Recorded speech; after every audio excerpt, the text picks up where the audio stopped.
તો ખ્યાતિકાંડ મામલે સરકાર એક્શનમાં છે। તપાસ સમિતિની તપાસમાં ખુલાસા થયા છે। તપાસ ટીમની તપાસમાં સૌથી મોટો ખુલાસો થયો છે।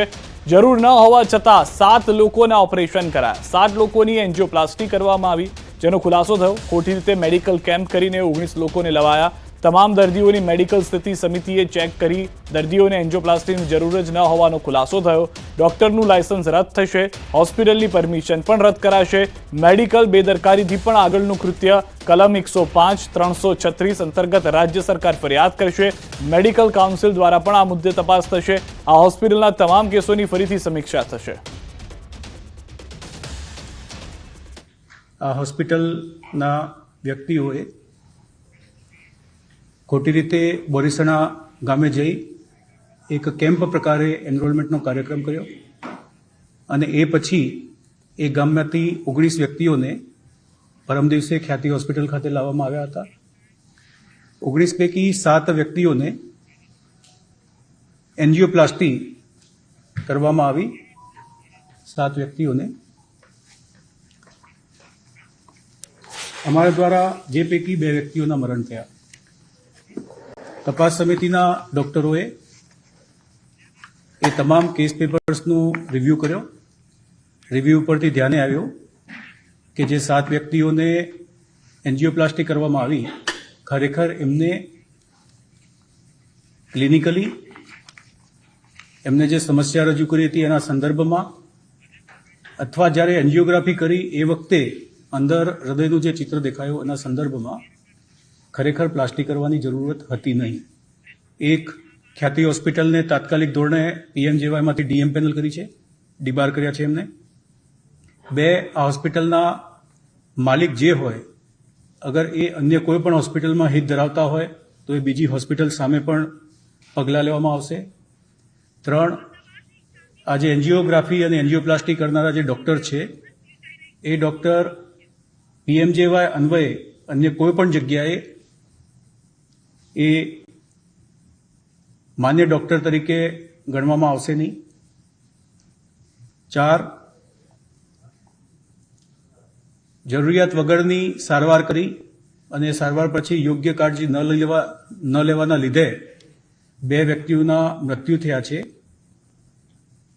અને રાજ્ય સરકારે મેડિકલ નેગ્લિજન્સથી પણ આગળનું કૃત્ય ગણ્યું છે અને એટલા માટે નવા ભારતીય દંડ સંહિતાની કલમ 105 કે જે culpable homicide not amounting to murder છે તેના નીચે કલમ 105 નવી ભારતીય જે દંડ સંહિતા નવી બની છે એની અંતર્ગત culpable homicide not amounting to murder અને કલમ 336 અને કલમ 61 ક્રિમિનલ કોન્સ્પિરસી એના નીચે પોલીસ ફરિયાદ દાખલ કરાવવાનો નિર્ણય લીધો છે રાજ્ય સરકાર તરફથી। આ ઉપરાંત જે ઓપરેટિંગ ડોક્ટર્સ છે એમના વિરુદ્ધ પગલાં લેવા માટે ગુજરાત મેડિકલ કાઉન્સિલને પણ અમે તપાસ રિપોર્ટ સાથે યોગ્ય એક્શન માટે દરખાસ્ત કરીશું।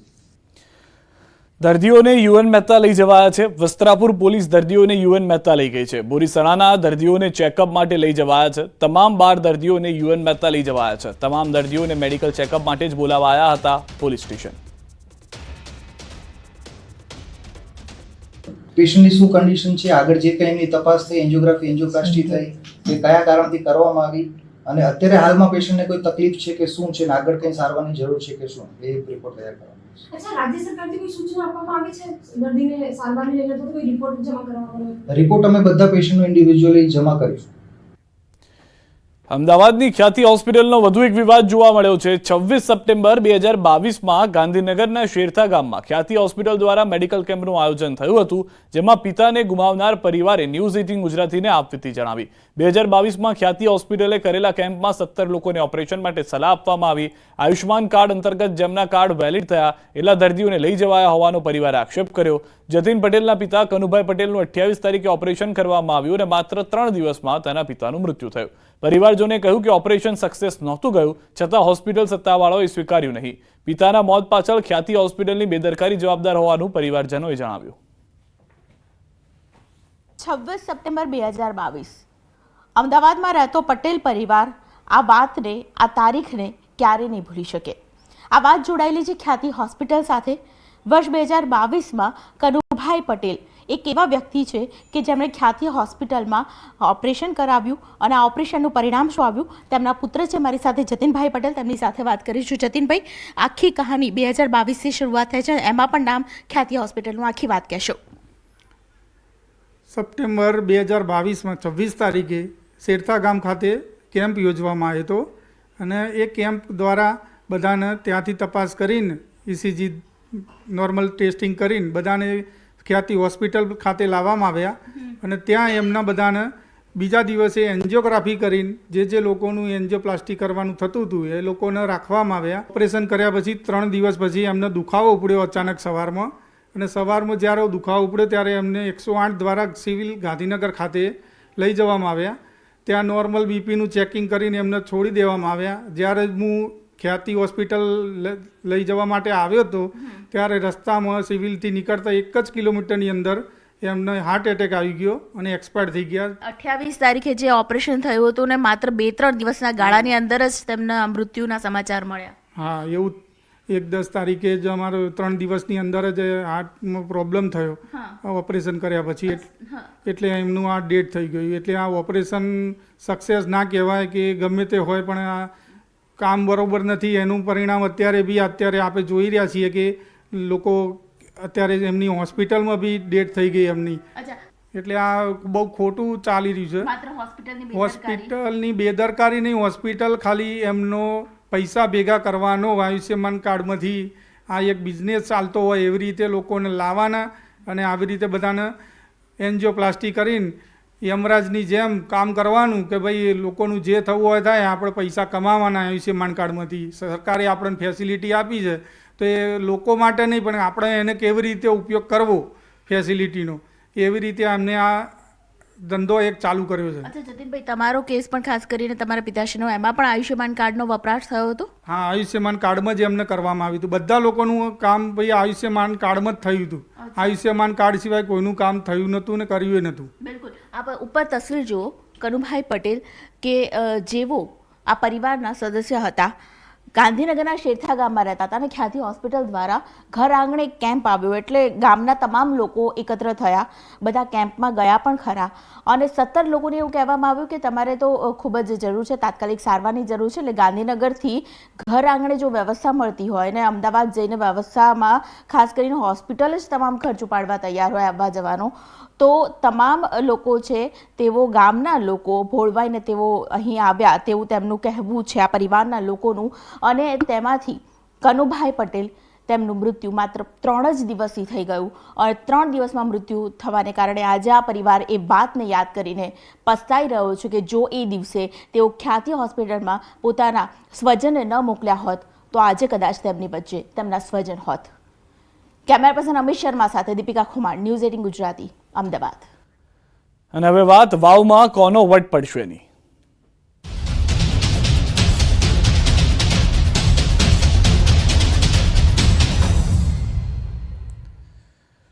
તો મતદાનને હવે માત્ર થોડો જ સમય બાકી છે. અત્યાર સુધીમાં 67% મતદાન થયું છે. સાંજે 6 વાગ્યા સુધી મતદાન યોજાશે. ઉત્તર ગુજરાતની સૌથી વધુ રસપ્રદ ચૂંટણી, યુવાનોથી લઈ વૃદ્ધ તમામે કર્યું મતદાન. વાવની ચૂંટણીમાં તૂટી શકે છે મતદાનનો રેકોર્ડ. 23 નવેમ્બરે આવશે ત્રિપાખીયા જંગનું પરિણામ. વાવની પેટા ચૂંટણીની પળેપળની ખબર ન્યૂઝ 18 ગુજરાતી આપને બતાવી રહ્યું છે. 67% મતદાન અત્યાર સુધીમાં થઈ ચૂક્યું છે અને હજી પણ સમય છે મતદાન માટેનો. અને જે પણ લોકો હજી પણ બૂથ સુધી પહોંચી રહ્યા છે તેઓને મતદાન કરવાનો મોકો મળતો રહેશે. અત્યાર સુધીમાં 67% મતદાન છે અને રેકોર્ડ બ્રેક મતદાન તરફ વાવની જનતા જતી હોય તેવું લાગી રહ્યું છે. આ કોઈ બાય ઇલેક્શન નહીં, પરંતુ એક સંપૂર્ણ ઇલેક્શન હોય જે 5 વર્ષે થતું હોય તે પ્રમાણેનું ઇલેક્શન જોવા મળી રહ્યું છે. તે રીતે જનતા મતદાન કરવા જઈ રહી છે. જે જોમ અને જુસ્સો જોવા મળ્યો હતો ઉમેદવારોનો પ્રચાર પ્રસારમાં, તેવો જો મને જુસ્સો મતદારોનો પણ જોવા મળી રહ્યો છે. ભલે 3 વર્ષ માટે ધારાસભ્ય બનવાના હોય, ફરી એક વખત ચૂંટણી આવવાની હોય, પરંતુ જાણે જનતાએ મન બનાવી લીધું છે કે હવે બાકીના 3 વર્ષની અંદર આવનાર સમયનો વિકાસ વધુ થઈ જાય, આવનાર સમયના કામો પૂર્ણ થઈ જાય તે પ્રમાણેના પ્રયાસ કરવામાં આવશે. વધુ માહિતી ન્યૂઝ 18 સમર્થક ગૌતમ પાસેથી મેળવીશું કે જેઓ સવારથી ગ્રાઉન્ડ ઝીરો ઉપર છે, તેમની પાસેથી વધુ અપડેટ્સ પણ મેળવીશું. ગૌતમ, જે રીતની પરિસ્થિતિ છે, સવારથી આપ ત્યાં આગળ છો, અંદાજિત 7 થી 8 કલાકનો સમય વીતી ગયો છે, પરંતુ મતદારો ઓછા નથી થઈ રહ્યા. 67% રેકોર્ડ બ્રેક મતદાન તરફ જઈ રહ્યા છે લોકો.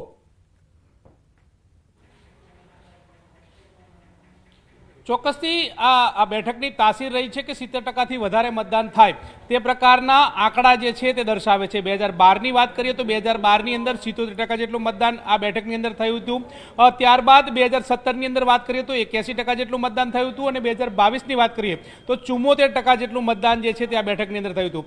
આમ જોવા જઈએ તો જે ચૂંટણી આવતી હોય છે તે નિયમિત ચૂંટણીની અંદર મતદાનનો ટકાવારી જે છે તે હાઈ રહેતી હોય છે, જ્યારે પેટા ચૂંટણીની અંદર ટકાવારી જે છે તેમાં ઘટાડો થતો હોય છે. પરંતુ આ વાવ વિધાનસભા બેઠકની અંદર આ પ્રકારે જોવા નથી મળ્યું. મતદારો ખૂબ જ શાણા છે, હોશિયાર છે, અને પોતાના મતાધિકારનો ઉપયોગ ભરપૂર રીતે કરતા હોય તે પ્રકારે બાબત સામે આવી રહી છે. આ મતદાન મથકના દ્રશ્યો છે કે જ્યાં હું સુથાર નેસડી ગામ ખાતે આવ્યો છું. પાંખી સંખ્યાની અંદર લોકો જે છે તે આવી રહ્યા છે, મતદાન કરી રહ્યા છે. હવે ગણતરીના સમય બાકી રહ્યો છે, ત્યારે આ પ્રકારના દ્રશ્યો મતદાન મથક ઉપર જોવા મળી રહ્યા છે. આ એક મતદાન મથક નહીં, પરંતુ તમને બીજું મતદાન મથક જે છે તે પણ બતાવી રહ્યો છું કે જ્યાં હવે ગણતરીના સમય બાકી રહ્યો છે, ત્યારે ગામની અંદર જે દિવ્યાંગ મતદારો હોય તેઓ મતદાન કરવા આવતા હોય તે પ્રકારના દ્રશ્યો જોવા મળી રહ્યા છે. આ જ પ્રકારની સ્થિતિ જે છે તે જોવા મળે છે. વહેલી સવારથી મતદારોની અંદર એક ભારે ઉત્સાહ છે તે જોવા મળતો હતો. મહત્વનું સાથે સાથે એ પણ છે કે મતદાન મથક કેન્દ્રના અંદરના દ્રશ્યો તમને બતાવવા જઈ રહ્યો છું કે જે પ્રકારે દ્રશ્યો જોવા મળી રહ્યા છે. સાફ રીતે 1047 લોકોનું મતદાન મથકનું આ કેન્દ્ર જે છે ત્યાં 770 લોકોએ મતદાન કર્યું હોય તે પ્રકારનો આંકડો અત્યાર સુધીમાં આવી રહ્યો છે. એ જ દર્શાવે છે કે 70% સુધીના મતદાન સુધી પહોંચવામાં હવે બહુ દૂર નથી. ત્યારે હવે ગણતરીનો સમય બાકી રહ્યો છે. ગામની અંદર જે બાકી રહેલા મતદારો જે છે તેમને આગેવાનો જે છે તે શોધી રહ્યા છે, તેમની પાસે મતદાન કરાવતા હોય તે પ્રકારની બાબતો જોવા મળી રહી છે. આ જ દર્શાવે છે કે 70%થી પણ વધારે આંકડો વધે તો નવાઈ નથી. આ પેટા ચૂંટણીમાં આ પ્રકારની સ્થિતિ જે છે તે જોવા મળતી હોય છે. એટલે સાફ રીતે એ દર્શાવે છે કે જે ટકાવારી જે છે તે 70ની ઉપર જાય તો નવાઈ નથી. આ પ્રકારની બાબતો જોવા મળી રહી છે. હવે ગણતરીનો સમય બાકી રહ્યો છે. જૂજ લોકો ગામમાં જે બાકી રહ્યા હોય તેમને શોધી અને મતદાન કરવા માટે લાવવામાં આવી રહ્યા છે. આ સુધીની પેટર્ન ચાલી રહી છે. હવે 6 વાગ્યા સુધી મતદાનની પ્રક્રિયા જે છે તે ચાલવાની છે. ત્યારે 6 વાગે સાચો આંકડો જે છે તે સામે આવશે કે કેટલા ટકા સુધીનું મતદાન થયું છે. હવે મતદાન જે રેકોર્ડ બ્રેક થયું છે તે રેકોર્ડ બ્રેક મતદાન કોને ફાયદો કરાવે છે? કારણ કે આ બેઠકની વાત કરવામાં આવે તો અપક્ષ સાથે કુલ 10 ઉમેદવારો જે છે તે મેદાને છે. કેટલાક અપક્ષના ઉમેદવારોએ ભારતીય જનતા પાર્ટી હોય, અપક્ષ હોય કે કોંગ્રેસ હોય, આ તમામને ટેકો આપ્યો છે. એટલે કે ભાજપ, કોંગ્રેસ અને અપક્ષ વચ્ચેની કાંટેકી ટક્કરની જંગ આ બેઠક ઉપર જોવા મળી રહી છે. ત્યારે આ મતદારોએ કરેલું મતદાન જે છે તે કોના ફાળે જાય છે અને કોની આ નવું વર્ષ જે છે તે કોને સુધરે છે, આ પેટા ચૂંટણી કોની રંગ લાવે છે? કારણ કે ભારતીય જનતા પાર્ટી હોય, કોંગ્રેસ હોય, એડી ચોટીનું જોર લગાવી રહ્યા છે. પરિવર્તન થાય છે કે પુનરાવર્તન થાય છે તે અંતર્ગત સૌ કોઈની નજર જે છે તે મંડરાયેલી છે. પરંતુ જે રીતે જે ટકાવારીમાં વધારો થઈ રહ્યો છે તેને લઈને ભાજપ પણ આશા સેવી રહ્યું છે કે વધારે ટકાનું જે મતદાન થાય તો સીધો ફાયદો ભારતીય જનતા પાર્ટીને થશે. એ જ વાત જે છે તે કોંગ્રેસ પણ કરી રહ્યું છે. કોંગ્રેસના સાંસદ જ્ઞાનીબેન ઠાકોર જે છે તેમનું કહેવું છે કે વધારે મતદાન થશે તો તેનો સીધો ફાયદો જે છે તે ભારતીય કોંગ્રેસને મળશે. તે પ્રકારની વાત તેઓના મુખેથી સાંભળવા મળી રહી છે. પરંતુ હવે સમય જે છે તે નક્કી કરે છે કે કેટલા ટકા વોટિંગ થાય છે અને ત્યારબાદ એ ટકાવારીનો મતદાન જે છે તે થાય તે કોને ફળે છે તે તો 23 તારીખે ખ્યાલ આવશે. પરંતુ અત્યારે હાલ થોડો સમય બાકી રહ્યો છે. મતદારો અત્યારે હાલ શોધી અને લાવવામાં આવી રહ્યા છે. તમે જોઈ રહ્યા છો કે ગામની અંદર જે ઉંમરલાયક મતદારો હોય છે કે જે વહેલી સવારે આવી નતા શક્યા તેઓ અહીંયા મતદાન કરવા માટે પહોંચ્યા છે. મતદાન કરવા માટે આપણી પાસે પરત આવીશું, આપ જોડાયેલા રહેશો. તો લાઈન લાગતી હવે ફરી વખત જોવા મળી રહી છે. થોડો જ સમય બાકી રહ્યો છે મતદાન માટે, અને જે થોડી ઘણી વચ્ચે બ્રેક વાગી ગઈ હતી એ બ્રેક ફરી એક વખત ઉપડી ગઈ હોય અને એક્સિલેટર લાગી ગયું તેવું લાગી રહ્યું છે. અમારી સાથે અન્ય સંવાદદાતા કિશોર પણ જોડાયેલા છે. કિશોર, કઈ રીતનો માહોલ જોવા મળી રહ્યો છે? જે બેઠક પર સૌથી વધુ મતદાનની આશા હતી, નજર હતી, જે રીતે ગૌતમે પણ કીધું કે રેકોર્ડ બ્રેક મતદાન જોવા મળે તેવી પરિસ્થિતિ છે, શું માહોલ છે ત્યાં? ચોક્કસથી સિદ્ધાર્થ જે વાવ વિધાનસભા બેઠક છે તે હંમેશા રેકોર્ડ બ્રેક જે મતદાન છે તે થતું હોય છે. ખાસ કરીને જ્યારે પેટા ચૂંટણી હોય છે ત્યારે મતદાન નીરસ રહેતું હોય છે, પરંતુ આ પેટા ચૂંટણીમાં પણ ભાજપ, કોંગ્રેસ અને અપક્ષ વચ્ચે કાંટાની ટક્કર હોવાથી મતદારોના વહેલી સવારથી જ ઉત્સાહ હતો. જ્યારે ભાજપ, કોંગ્રેસ અને અપક્ષના જે ઉમેદવારો છે, જે કાર્યકર્તાઓ છે, તે લોકો પણ મતદારોને મતદાન મથક સુધી લાવી રહ્યા હતા. 5 વાગ્યા સુધી 67% જેટલું મતદાન થયું છે. હજી પણ 40 મિનિટ જેટલો સમય, 40 થી 45 મિનિટ જેટલો સમય બાકી છે અને જે આ મતદાનનો આંકડો છે તે 75 પણ પાર જાય તેવી શક્યતાઓ અત્યારે તો દર્શાવવામાં આવી રહી છે. પરંતુ કેટલાક જે મતદાન મથકો છે ત્યાં મતદાન મથકો પર એકલ દોકલ લોકો જોવા મળી રહ્યા છે. ચુસ્ત પોલીસ બંદોબસ્ત વચ્ચે આ મતદાન અત્યારે ચાલી રહ્યું છે. મહત્વની વાત તો એ છે કે આ જે વાવ વિધાનસભાના જે મોટી લાઈન જે રીતે કિશોર કહી રહ્યા હતા તે પ્રમાણેના દ્રશ્યો થોડા સમય પછી જ જોવાના બંધ પણ થઈ જશે, કારણ કે મતદાનનો સમય પૂર્ણ થશે. હાલમાં સૌથી વધારે મહત્વની વાત, તમામ નેતાઓ મતદાન કરવા પહોંચ્યા છે. ત્યારે જિલ્લા પ્રમુખ કીર્તિસિંહ વાઘેલાનું નિવેદન, ભાજપ કીર્તિસિંહ જીતનો વિશ્વાસ વ્યક્ત કર્યો છે. વધુ મતદાન માટે ફાયદાકારક ભાજપ માટે રહેશે તેવી વાત કરી છે. યુવાનોનો ઝુકાવ ભાજપ તરફી રહેશે. લોકો વિકાસની રાજનીતિને ઓળખી ગયા છે. વાવનું પરિણામ ભાજપ તરફી રહેશે. વાવ પેટા ચૂંટણીમાં ભાજપ ચોક્કસ જીતશે તેવું કહેવામાં આવી રહ્યું છે. મતદારોનો મૂડ રમેશના માટે વિસ્તારના વિકાસના પ્રશ્નો, સમસ્યાઓના સમાધાન માટે, ઉકેલ માટે કામ કરી શકે એવા પ્રતિનિધિને જીતાડવાનો હોય છે. વધારે પડતું મતદાન એ બાબત સાબિત કરે છે કે અહીંની પ્રજા, અહીંની જનતા એ ખૂબ જ જાગૃત છે અને એના આધારે હું ચોક્કસ કહી શકું કે આ વખતે જનતા જનાર્દને મન બનાવ્યું છે કે ભારતીય જનતા પાર્ટીને જીતાડશે. તો વાવમાં કમળ પર ગુલાબ ભારે પડશે, સાંસદ ગેનીબેન ઠાકોરનું મોટું નિવેદન. અબડાસામાં મતદાન કર્યા બાદ બોલ્યા છે ગેનીબેન, કોંગ્રેસ પાર્ટી વાવમાં હેટ્રિક મારશે. લોકસભાની જેમ પેટા ચૂંટણીમાં આશીર્વાદ મળશે. સાંસદ ગેનીબેન ઠાકોરે અબડાસાથી મતદાન કર્યું હતું અને અગાઉ અબડાસામાં પણ ઈવીએમ મશીન ખોટવાતા સાંસદ ગેનીબેન ઠાકોરે મુલાકાત લીધી હતી. કોંગ્રેસ પાર્ટી વાવ વિધાનસભામાં હેટ્રિક મારશે અને કોંગ્રેસના મતદારો, સર્વ સમાજના મતદારો કોંગ્રેસ પાર્ટીના ઉમેદવારને આશીર્વાદ આપશે અને કમળ ઉપર ગુલાબ ભારે પડશે અને અમારો જે વિજય છે એ નિશ્ચિત છે. આ મતદાનના મથકોની મુલાકાત લેતા અને મતદારોનો ઉત્સાહ જોતા, એટલે 23 તારીખે પરિણામ આવશે ત્યારે અમારો વિજય વરઘોડો અને અબીલ ને ગુલાલના જશ્નના ભાગીદાર એ વાવ વિધાનસભાના સર્વ સમાજના મતદારો થશે એવો મને મારા મતદારો ઉપરના વિસ્તાર ઉપર પૂરો છે. તો વાવ વિધાનસભાની પેટા ચૂંટણીનું વહેલી સવારથી જ મતદાન ચાલી રહ્યું છે અને મતદાતાઓ ભારે ઉત્સાહ સાથે મતદાન કરી રહ્યા છે. ત્યારે કોંગ્રેસના પીઢ આગેવાન કેપી ગઢવી મતદાન કરવા મમાણા ગામની પ્રાથમિક શાળાના મતદાન કેન્દ્ર પર પહોંચે, જ્યાં તેમણે પોતાના મતાધિકારનો ઉપયોગ કરી મતદાન કર્યું. મહત્વનું છે કે આઝાદીના આટલા વર્ષો બાદ પણ મમાણા ગામમાં ગ્રામ પંચાયતની ચૂંટણી નથી થઈ. જોકે વાવની પેટા ચૂંટણીમાં મતદાન કર્યા બાદ કેપી ગઢવીએ કહ્યું હતું કે ગુલાબસિંહ જીતશે એવો મને વિશ્વાસ છે.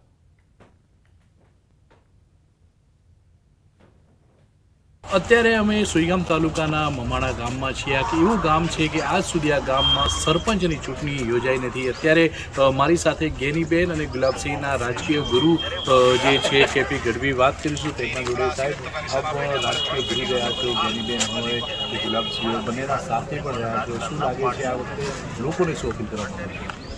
લોકોને અમે છેલ્લા 15 દિવસથી અપીલ કરીએ છીએ અને આજે પણ અમે લોકોને અપીલ કરી છે કે ગેનીબેન અને ગુલાબભાઈની બેનની જોડી, બેનભાઈ જ્યારે MP હોય અને ગુલાબભાઈ જો સાહેબ બધાના આશીર્વાદથી, મેં પણ સવારમાં એને વહેલો ફોન આવ્યો, સાહેબ આશીર્વાદ આપો. મેં તો તને ટિકિટ હોય ત્યારે આશીર્વાદ આપી દીધા અને મારા દિલથી આશીર્વાદ છે અને અમે એને દિલથી તન મનથી મદદ કરેલી છે અને 100% મને વિશ્વાસ, જીત તો પૂરેપૂરો વિશ્વાસ છે. આ તરફ ખેડા જિલ્લા આરોગ્ય તંત્રની બેદરકારી જોવા મળી છે. ડાકોર અર્બન હેલ્થ સેન્ટરમાં છેલ્લા 12 વર્ષથી પ્રાથમિક સુવિધાઓનો અભાવ છે. 12 વર્ષથી ડાકોર અર્બન હેલ્થ સેન્ટરને મકાન ફાળવાયું નથી. આરોગ્ય કર્મીઓને કામકાજ માટે મકાન શોધવું પડે છે. આરોગ્ય કર્મીઓ ખાનગી મકાન માલિકોને વિનંતી કરી મકાનમાં બેસી કામ કરવા મજબૂર બન્યા છે. ડાકોર સબ ડિસ્ટ્રિક્ટ હોસ્પિટલમાં પણ હેલ્થ સેન્ટરને મકાન ફાળવાયું નથી. આરોગ્ય કર્મીઓ ઘરે ઘરે જઈ સગર્ભા માતા, નાના બાળકોમાં ગંભીર બીમારીઓનું સર્વે કરે છે. બાળકોને રસી આપવાનું પણ કામ કરે છે. જરૂરિયાતવાળા દર્દીઓને મેડિકલ સુવિધા આપે છે, પરંતુ લોકોની સંભાળ રાખનારની જ આરોગ્ય તંત્ર સંભાળ નથી રાખી રહ્યું. ડાકોર પાલિકા પણ અર્બન હેલ્થ સેન્ટરને મકાન આપવામાં ઠાગાઠૈયા કરી રહ્યું છે. આરોગ્ય કર્મીઓએ તંત્ર પાસે મકાનની માંગ કરી. હું નોકરી આજે 10 વર્ષથી નોકરી કરું છું અર્બન હેલ્થ સેન્ટરમાં. અત્યાર સુધી અમે CSC ડાકોરમાં બેસતા હતા, પણ સબ ડિસ્ટ્રિક્ટ હોસ્પિટલ બન્યું એના પછી અમે ત્યાં આગળ રૂમ પણ ફાળવતા નથી અને અમે બેસવાની પણ ના પાડે. નગરપાલિકામાં વારંવાર અમારા જે ઉપલા અધિકારીઓ સાહેબો છે, જે અમારા તાલુકા હેલ્થ ઓફિસર થી તો સાહેબ એમને પણ જાણ કરી અને સાહેબે ત્યાં અરજી પણ આપી છે, પણ તે સાહેબનું પણ સાંભળતા નથી. એક જ દિવસમાં 4 જગ્યાએ આગની ઘટના બની. ભરૂચના ઝઘડિયા GIDCમાં લાગી આગ, નાઇટ્રેક્સ કેમિકલ કંપનીમાં ભીષણ આગ, ભરૂચની લોડર્સ હોટલમાં આગની ઘટના, વડોદરામાં પિઝા રેસ્ટોરન્ટમાં આગ, દાહોદમાં એક્ટિવામાં અચાનક આગ લાગી. તો ભરૂચની ઝઘડિયા GIDCમાં આવેલી નાઇટ્રેક્સ કેમિકલ કંપનીમાં આગ લાગી હતી. પ્લાન્ટમાંથી કાળા ડિબાંગ ધુમાડા દૂરથી નજરે પડ્યા હતા. કંપનીમાં કામદારને પ્લાન્ટની બહાર કાઢવામાં આવ્યા. તો બીજી તરફ ભરૂચ ABC સર્કલ નજીક આવેલી રંગ લોડર્સ હોસ્ટેલમાં પણ આગ લાગી હતી. રંગ લોડર્સ હોટલમાં પણ આગની ઘટના જોવા મળી. બીજા માળે આવેલા હોલમાં આગ લાગતા હોલમાં રાખેલા જૂના સોફાના કવર, ચાદર સહિતની સામગ્રી બળી ગઈ હતી. આગની ઘટનામાં સદનસીબે કોઈ જાનહાની નથી થઈ. તો આ તરફ વડોદરામાં પિઝા રેસ્ટોરન્ટમાં આગ લાગી હતી. સમાસાવલી રોડ પર કોમ્પ્લેક્સમાં બનાવ બન્યો હતો. તો આ તરફ દાહોદમાં એક્ટિવામાં અચાનક આગ લાગતા લોકોમાં નાસભાગ મચી જવા પામી હતી.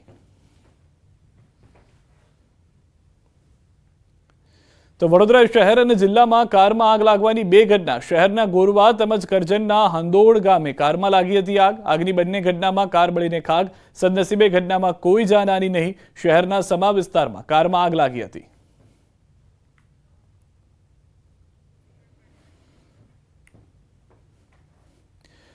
વડોદરાના કોયલીમાં IOCLની રિફાઇનરીમાં જોરદાર બ્લાસ્ટ બાદ કંપનીમાં આગ લાગી હોવાની ઘટના સામે આવી હતી. જોતજોતામાં આગે વિકરાળ સ્વરૂપ ધારણ કરી લીધું, જેમાં 2 લોકોના મૃત્યુ થયા. આગ લાગતાની સાથે જ ધુમાડાના ગોટે ગોટા નીકળવા લાગ્યા. આગની ભયાનકતા એટલી હતી કે 5 કિલોમીટર દૂર સુધી તેનો ધુમાડો જોવા મળ્યો. રિફાઇનરીમાં બેન્ઝિન સ્ટોરેજમાં ટાંકીમાં બોઇલર ફાટવાને કારણે આગ લાગી હોવાનું અનુમાન લગાવવામાં આવી રહ્યું છે. જે બેન્ઝિનના ટેન્ક હતા, ટેન્ક નંબર 68માં બ્લાસ્ટ થયો હતો. આના પછી જે ટેન્કમાં આગ ફેલાઈ હતી અને જે પર્ટિક્યુલર ડાયક એરિયા છે આમાં બધામાં આગ ફેલાઈ હતી. આના પછી ટેન્ક નંબર 69 અને અન્ય ટેન્કમાં પણ આગ લાગી હતી. જે આગ રાત્રે 2 વાગ્યાના આશરે કંટ્રોલમાં લઈ લેવામાં આવેલું હતું. જિલ્લાની વિવિધ ખાનગી અને જાહેર ક્ષેત્રની જે પણ કંપનીઓ પાસે ફોર્મ ટેન્ડરની સુવિધા ઉપલબ્ધ હતી તે તમામ દ્વારા ફોર્મ ટેન્ડર્સ શક્ય એટલી ત્વરાથી ઘટના સ્થળે મોકલી આપવામાં આવેલા. હાલ સંપૂર્ણ આગ ઓલવાઈ ગઈ છે, કુલિંગ પણ પૂર્ણ થઈ ગયેલું છે. જે બ્લાસ્ટ થયા પછી જે એનું કેમિકલ જે છે એ કેમિકલ એક્સપાન્ડ થઈને અલગ અલગ જગ્યાઓ ઉપર પડ્યું હતું ને એમાં ફાયર પકડી હતી અને આજુબાજુની ડિસ્ટન્સમાં જે ટેન્ક હતી એમાં એક ટેન્ક પકડી લીધી. સમાચારો